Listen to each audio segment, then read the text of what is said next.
Ladies and gentlemen, welcome to another video. In this video, we're going to be talking about how to fix your MacBook that won't turn on. So let's get straight into the video. There are a couple of things you can simply go ahead and try to do. The first thing you can try to do is force shutdown and restart.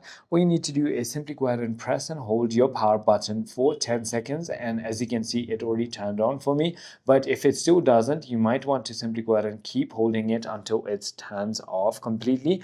Finally, once you've done that, simply go ahead and click on it one more time, and it is going to go ahead and start a forced restart just like that. If that is not the case, you want to simply go ahead and verify the charger is firmly plugged in and the outlet is working. The MagSafe connector should also light up. If it is completely dead, then allow it to charge for at least 15 to 30 minutes before trying it again. If none of it works, then you might have to simply go ahead and take it to your nearest Apple store. I hope this video clarifies everything for you. If you have further more queries, feel free to comment down below, and I'll see you on the next one.